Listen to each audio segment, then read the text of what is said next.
We are the innovators for technologies in terms of crop protection, farmer solutions in terms of pests and diseases. And as you know, and maybe as most of us are aware, is that pests and diseases contribute, according to FAO, over 40% of crop loss if we do not use pesticides.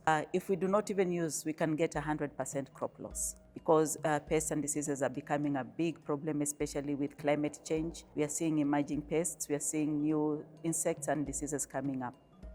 Now, when it comes to this stewardship, our members are constantly innovating, coming up with these products, and also having an enabling regulatory environment to push these technologies to the farmers. Stewardship is basically the life cycle approach to the management of these products, from the time you manufacture, to the time you transport it, to the time the farmer is using, and then to the disposal. Helping farmers, building their capacities in terms of how to use these products, how to manage, how to apply them is very important, because the life cycle of that product will not be completed if the farmer will not use it in the right way. Effective stewardship starts from the distributor. How is the distributor storing these products? How is he presenting it to the farmer?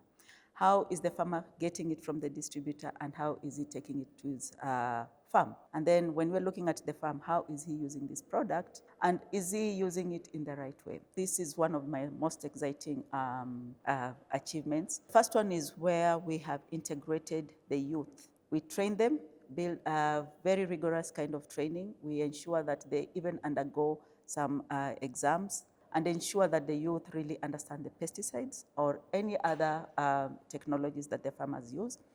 And they offer these services to the farmers at a small fee. We are working in 8 countries around the cotton countries in West Africa. And moving up, we go to, we are in Middle East, Jordan, Lebanon, Syria, and also Egypt and Morocco. Previously, we used to train farmers and we used to focus on numbers. How many farmers are we reaching? And we write our report and we are happy that we have reached 1 million farmers, and that is it. But now we are transforming our stewardship model and we are looking at impact. Other international partners that we are working with are, for example, the International Cotton Association, World Cocoa Foundation, all of them looking and targeting value chains. And with that, we are also targeting how can we create impact in those value chains around the stewardship needs. On top of that, we are looking at development partners who we can work with in terms of co-financing, in terms of collaborations, in terms of projects, because we are looking at common objectives with some of these development partners. Now, the challenges we are having, as I've said, is the behavior change. I can give an example that one of the things that my biggest project is to tell farmers to wear protective clothing when we're handling pesticides. Why? One, protective clothing is not easily available. So stewardship also ensures that we have to tell them to wear PPE, but our government systems are not favoring PPE, for example. Taxation makes it very hard for the farmers to afford PPE. Finally, the financing for stewardship. Stewardship is not cheap.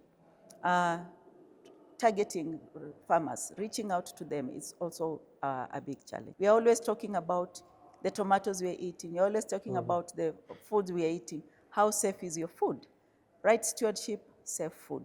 So these are some of the examples on how the benefits of stewardship can come in. Collaboration is very important. Right now, I think we are all working in silos, different organizations doing same things in different way, targeting the same farmer. Collaboration, joint effort is what is going to help us achieve our objectives. ACAADP is all about innovations and technology. Let's see more innovations and technologies coming in.